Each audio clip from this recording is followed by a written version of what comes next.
This can be solved in 5 seconds.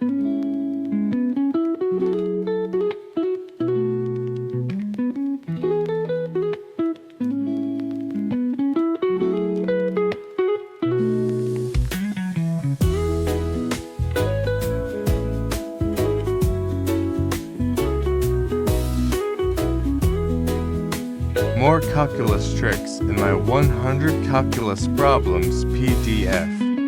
Link in the description.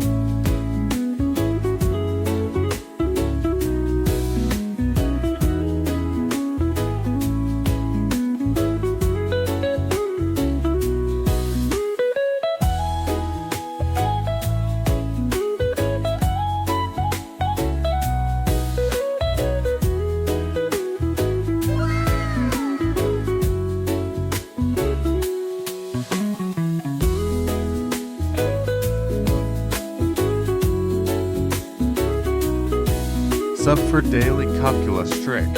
Grab my PDF in the description.